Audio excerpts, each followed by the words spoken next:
So today, we want to honor the moms. Happy Mother's Day, moms. You guys are a blessing. I was joking around in our team rally this morning that when Scott was just a newborn and I made the mistake just being young and dumb and just being a new father, not having any kind of scruples at all. I remember waking up and saying, "Boy, Scott slept through the night again, huh?" And my wife wanted to kill me because I would sleep through him crying. She was the one that got up almost every time. So just FYI for you new fathers, I just shared that with you to save you from getting either a cast iron pan or a glass thrown at your head, okay? So just abide by that.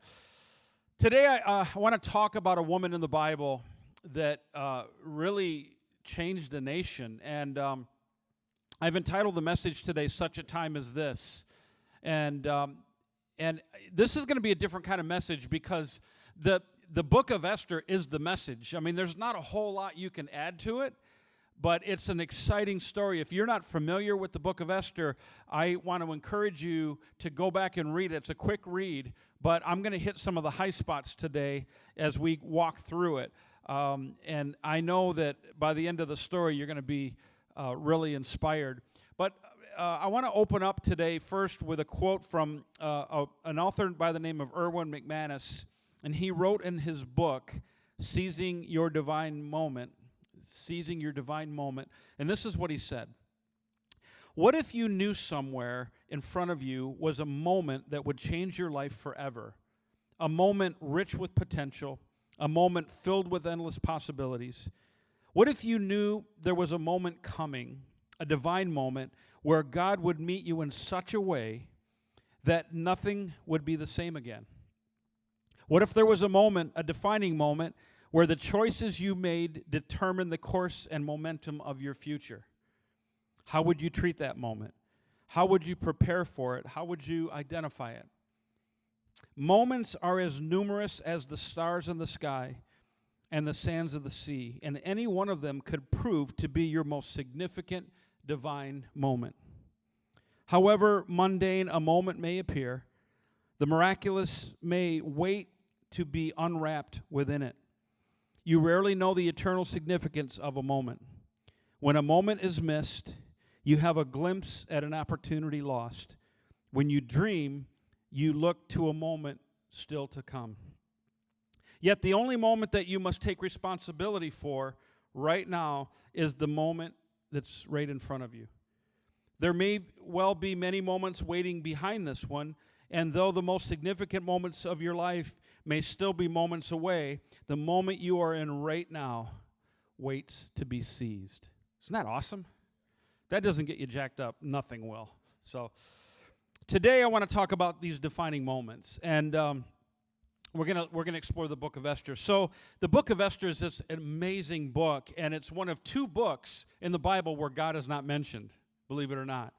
The name of God is not mentioned, and yet God is the main character all throughout the book. You see his providence all throughout the book. So we have this king, as we start off in chapter 1, we have this king, and his name in the Greek is Xerxes. His son was Artaxerxes. Some of you that know Bible history would recognize those names. The king's name in the Persian language was Ahasuerus. So depending on your translation, it's either going to say King Ahasuerus or King Xerxes. So same person, just different names from different backgrounds. He is the man, this king, whose heart was captured by a Jewish orphan, a woman. And so when the time came, and we're going to read about this in just a second, there was this one woman, this Jewish orphan, who used her influence to rescue an entire race from annihilation. So chapter 1 begins with King Xerxes having this 7-day drunken party. He was bent on attacking Greece, and he was just all consumed with that. He was celebrating what he thought was a victory, ended up not being a victory. He was celebrating for 7 days. They were drinking and partying and just having a time. And on the 7th day, in chapter 1, it tells us that the king, who was very drunk, calls for his wife. His wife was named Vashti. She was Queen Vashti, and she was beautiful. And so as he's drunk, he calls for her to come into the party to put her on display so that all of the drunken men could see her. Now, how many women would just say, nope, not going to happen? Well, that's exactly what happened. And so he commands her to show up on the seventh day of this party, this banquet, to put her on display, and she sends word back to the king, I'm not coming to your party. Well, this absolutely infuriated the king. You know, maybe she felt like her dignity would be affected by, coming to a group like this. Maybe her reputation would be damaged before, appearing before a crowd of drunken men. Not a good scene. And so this king was so furious because this was open insubordination. It was open rebellion. It was open embarrassment. It was making him look bad as the king and the leader. And so according to verses 17 and 18 of chapter 1, the king was even worried about that she now, by taking a stand and opposing the king, that she was going to start like a woman's liberation movement and affect all the other women in the kingdom. So what does he do? He demotes her from the throne, and he banishes her from being in his presence permanently.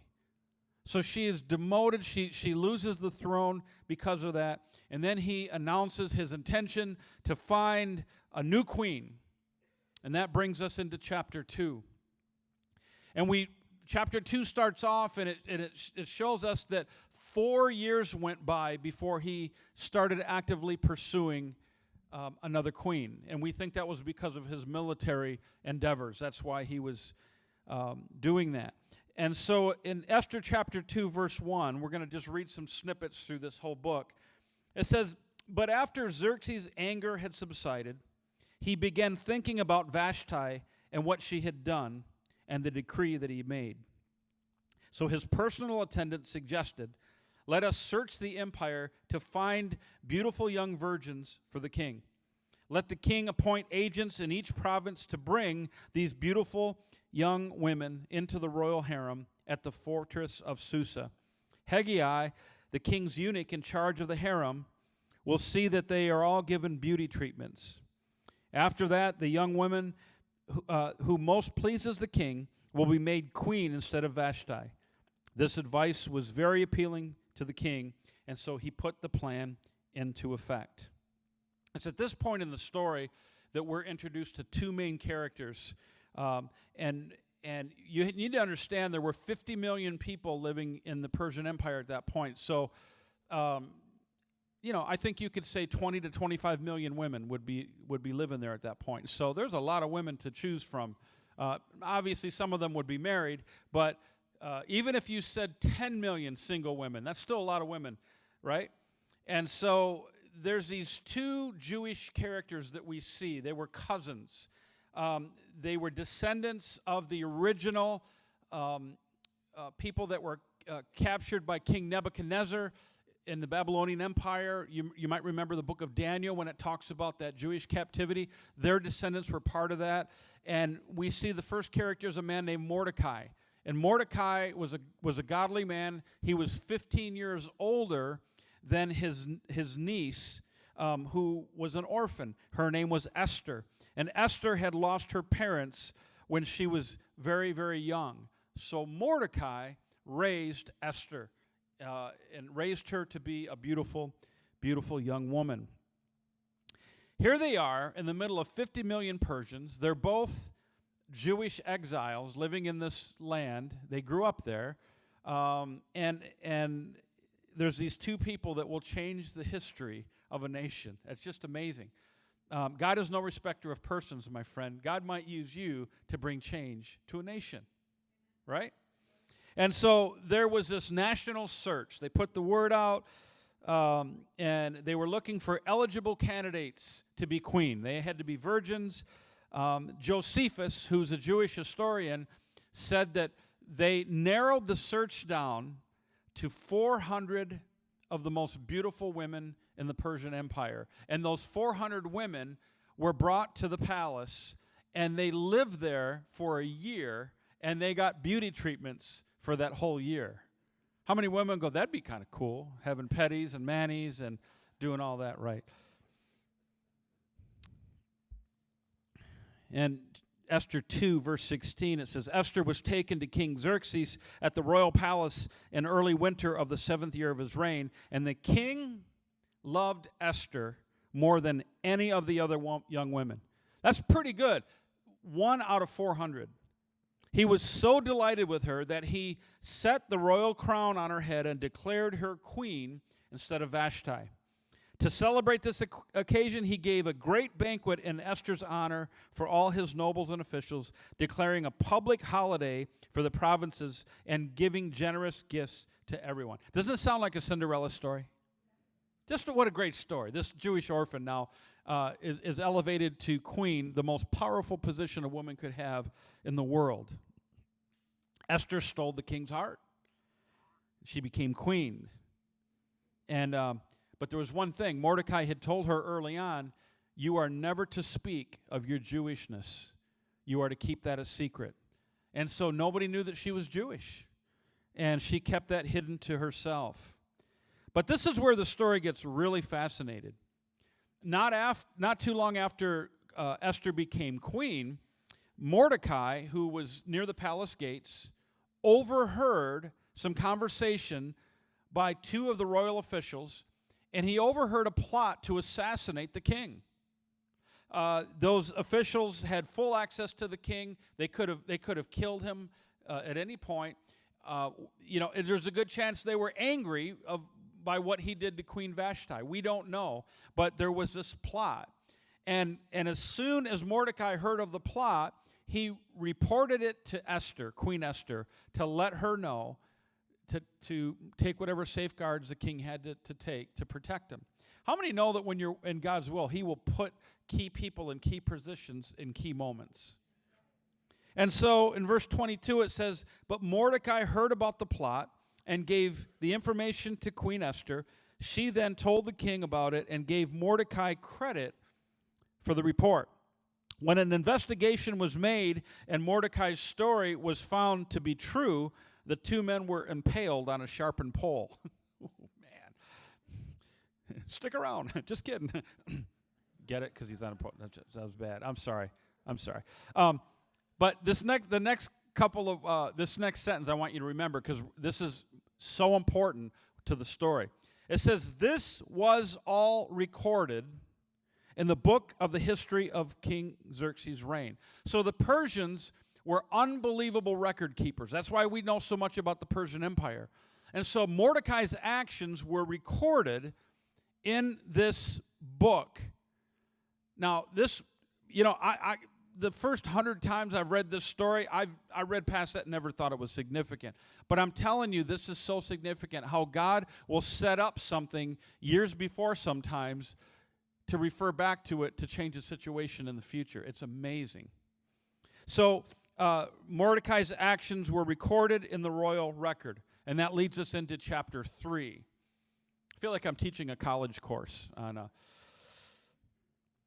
you're introduced to the next main character of the story. So before I share this next character, don't you love a movie where there's this bad guy that's evil and he's a villain, and then you start to see everything unravel and unwind through the course of the movie, and then it just all comes to a head at the end, and he gets what's coming to him. I love those kind of movies where you just see it unraveling. Well, this character, this unravels big time. This guy's name is Haman, and Haman, it says, was an Agagite, and that's again a big detail of the story here. He was a descendant of the Amalekites, and the Amalekites were the tribe that when the children of Israel were going into the promised land, attacked them, and the Amalekites were ruthless. And God was so angry with them, he pronounced a curse on the Amalekites and said, you will cease to exist one day. Well, what happened is, remember King Saul, who was the king before King David? King Saul had conquered the Amalekites, and he captured the king Agag. And God had specifically told Saul, you are to kill everyone. And so he let the king live. I don't know what the arrangement was, but he let King Agag live, which angered God. God was very upset with that because Saul rarely obeyed what God had to say. And so this was the tipping point, and Saul lost his throne. He was no longer king again. And so there was a prophet by the name of Samuel that said, I'm going to step up and do what should have happened. He went and captured King Agag and cut him into pieces with his sword. So Haman knew his family history. He knew it well. And this is the origin of Haman's hatred towards the Jewish people. Because 1,000 years earlier, his descendant was killed by this prophet Samuel. And so that's a long time to hold a grudge, don't you think? But it also, to make it worse, you have Mordecai, and Mordecai is a descendant of Kish. Kish is from the tribe of Benjamin, and Benjamin is in the line of Saul. So you have these two descendants that have this deep-seated hostility between each other just because of their race. So they both knew their history well. And this comes to a head in chapter 3, verse 2, where it says, all the king's officials would bow down before Haman to show him respect whenever he passed by. For so the king had commanded. But Mordecai refused to bow down or show him respect. Then the palace officials at the king's gate asked Mordecai, why are you disobeying the king's command? They spoke to him day after day, but still he refused to comply with the order. So they spoke to Haman about this to see if he would tolerate Mordecai's conduct, since Mordecai told them he was a Jew. I could just see him going, and I'm a Jew, so there. When Haman saw that Mordecai would not bow down or show him respect, he was filled with rage. And he had learned of Mordecai's nationality, so he decided it was not enough to lay hands on Mordecai alone. Instead, he looked for a way to destroy all the Jews throughout the empire of Xerxes. We're talking about a genocide here of epic proportions. So what does Haman do? Haman then gathers his magicians and astrologers together, and he says, gentlemen, I want you to pick the optimum day on your calendars, and whatever you do in the mystical sense, pick the best day, the optimum day that we can, every community in the Persian Empire, that we could murder every Jew on that day. And in verse 8, it says, then Haman approached King Xerxes and said, there's a certain race of people scattered throughout all the provinces of your empire who keep themselves separate from everyone else. Their laws are different from those of any other people, and they refuse to obey the laws of the king. So it is not in the king's interest to let them live. If it pleases the king, issue a decree that they be destroyed, and I will give 10,000 large sacks of silver to the government administrators to be deposited in the royal treasury. Follow the money, right? And so once the king signed a decree could never be reversed. It was forever. And so the king agrees to this.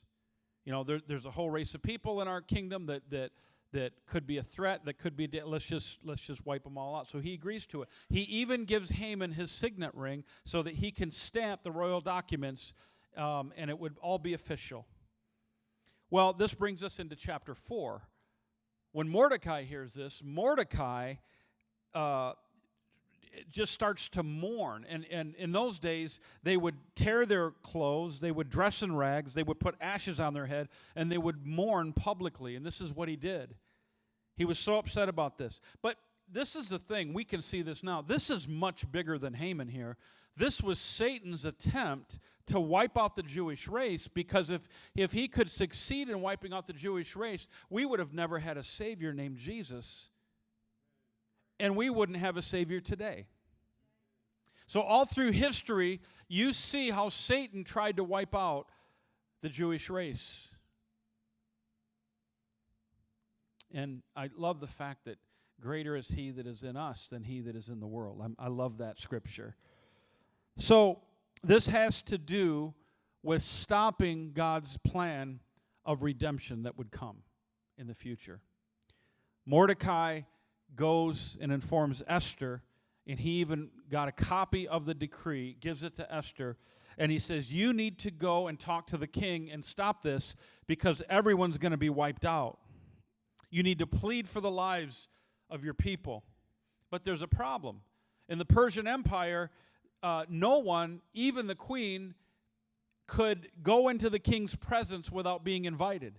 If you just showed up in his quarters without being invited, you could be put to death.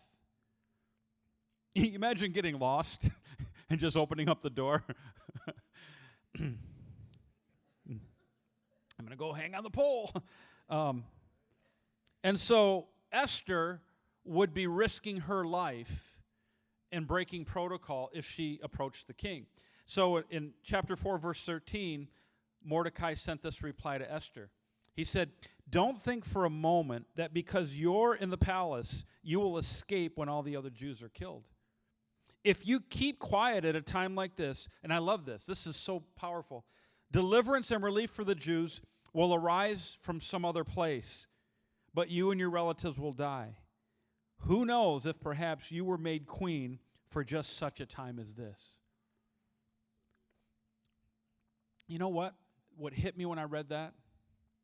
That I want to live my life to where God doesn't have to use an alternative source to accomplish his will, but that God accomplishes his will through me, through you, right? Then Esther sent this reply to Mordecai. Go and gather together all the Jews of Susa and fast for me. Do not eat or drink for 3 days, night or day. My maids and I will do the same. And then, though it is against the law, I will go in to see the king. If I must die, I must die. So prayer is not mentioned here, but they were Jewish, and prayer and fasting went together, so we can assume that they were praying and fasting for 3 days. In chapter 5, then, as we keep moving forward, she decides to go in and approach the king on his throne. Imagine how uptight you would be opening that door. She sees him sitting there. She approaches the king, probably bows down, and she's just waiting to see if she was going to end up on that pole, impaled.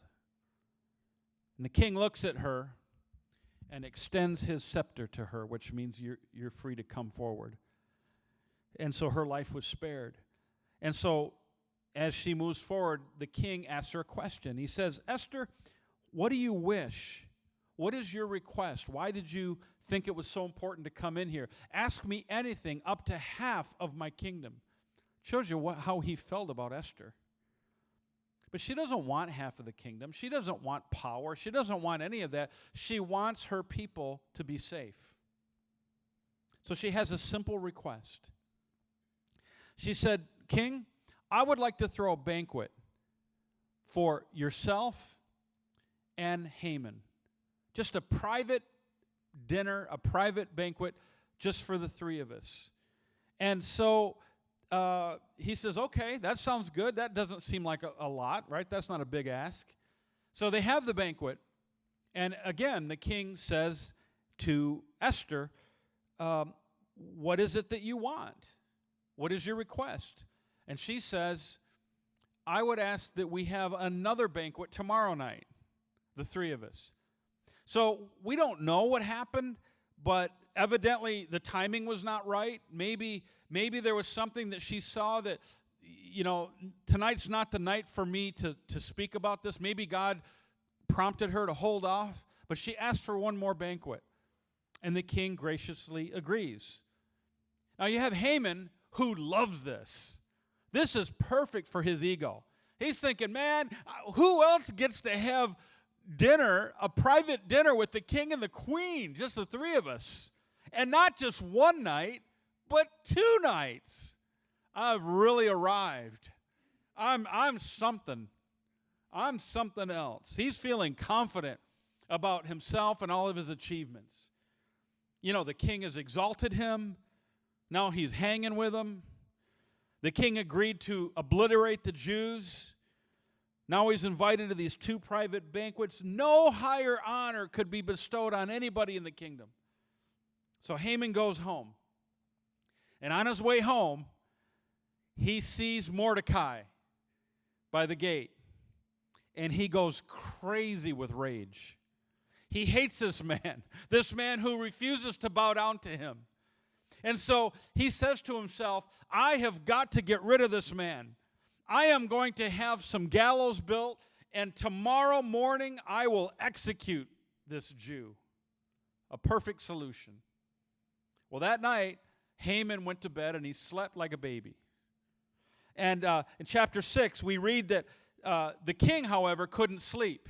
And so the king does something very strange when he couldn't sleep. I was up at 2 o'clock this morning. I couldn't sleep the rest of the morning. So what did I do? I did my devos, and I read over my notes, but I didn't do what he did. And maybe this is a little bit like counting sheep. I don't know. So he calls for the royal records to be brought to him and read to him. Can you think of anything more boring? That'd be like, okay, honey, could you run to the church and pick up all the trustee board minutes from the last 10 years? I want to read through them tonight. And what he reads, remember at the beginning I told you that when Mordecai, what he did, God put his name in the book, it was recorded? Guess where he opens up and starts reading the king? The king reads the account of Mordecai's actions to expose the 2 conspirators that were going to kill him. The king had forgotten all about it. And so the king says in chapter 6, verse 3, what reward or recognition did we ever give Mordecai for this? The king asked, and his attendants replied, nothing has been done for him. Meanwhile, the sun comes up. The next morning, Haman shows up for work at the palace, and he's planning on going in and asking permission from the king to execute Mordecai. But as he shows up, before he gets a word out of his mouth, the king has a question. He goes, Haman, I have a question for you. And he said, sure, king, what? And he says, so Haman came in, and the king said, what should I do to honor a man who truly pleases me? Well, Haman thought to himself, who would the king wish to honor more than me? So he replied, if the king wishes to honor someone, he should bring out one of the king's own royal robes, as well as a horse that the king has ridden himself, one with a royal emblem on its head. Let the robes and the horse be handed over to one of the king's most noble officials, and let him see that the man whom the king wishes to honor is dressed in the king's robes and led through the city square on the king's horse. Have the officials shout as they go, this is what the king does for someone he wishes to honor. And the king says, excellent, Haman. Quick, take the robes and my horse and do just as you said for Mordecai, the Jew, who sits at the gate of the palace. Leave nothing out that you've suggested. So Haman took the robes and put them on Mordecai, placed him on the king's own horse, and led him through the city square, shouting, this is what the king does for someone he wishes to honor. Afterward, Mordecai returned to the palace gate, but Haman hurried home, dejected and completely humiliated. Talk about a bad day. So he goes home, and now he's looking for comfort and encouragement from his wife and his dear friends, and he gets none. He tells them what happened. He tells them the story, and it says when Haman told his wife Zeresh, all his friends, what had happened, his wise advisors, and his wife said this, since Mordecai, this man who has humiliated you, is of Jewish birth, you will never succeed in your plans against him. It will be fatal to continue opposing him. And while they were still talking, the king's eunuchs arrived and quickly took Haman to the banquet number 2 that Esther had prepared. So the tables have turned. So in his confusion, he returns back to the palace at night. He's had a bad day, and he's trying to steady his heart rate, and he sits down for a horrifying surprise. The king, asks the queen again, what do you want? And now this time she doesn't hold back. And she says this, and I'm wrapping this up. Queen Esther replied, if I have found favor with the king, and if it pleases the king to grant my request, I ask that my life and the lives of my people would be spared. For my people have been sold to those who would kill, slaughter, and annihilate us. If we had merely been sold as slaves, I could remain quiet, for that would be too trivial a matter to warrant disturbing the king. Who would do such a thing, the king asked. Who would be so presumptuous as to touch you? And Esther replied, this wicked Haman is our adversary and our enemy. So Haman grew pale with fright before the king and the queen, and the king jumped to his feet in rage and went out into the palace garden. Nobody knew she was a Jew. And now the king is thinking, he just talked me into annihilating all the Jews, and that means I'm going to have to kill my queen that I love so much. And he realized that it had all been misrepresented to him. And it gets worse for Haman. Now things are really unraveling. So as the king's out in the garden, it says in verse 7, Haman, however, stayed behind to plead for his life with Queen Esther, for he knew that the king intended to kill him. In despair, he fell on the couch where Queen Esther was reclining, just as the king was returning from the palace garden. And the king explained, will he even assault or molest the queen right here in the palace before my very eyes? And as soon as the king spoke, his attendants covered Haman's face, signaling his doom. As the band comes out, I want to just close with this. What a difference a day makes. 24 hours earlier, he was on top of the world. He was getting ready to do circuit, be on Oprah, Dr. Phil. He was going to be on all the shows, Ellen. He was on top. Haman was executed on the same gallows that he built for Mordecai. And the cool thing about it is the king gave all of Haman's property to Esther, and Esther gave all of Haman's property to Mordecai. And Mordecai and Esther flourished under King Xerxes. And the king even exalted Mordecai to second in command of the whole kingdom. Against all odds, these two Jews, an orphan and an uncle, their lives were not only spared, their lives were exalted.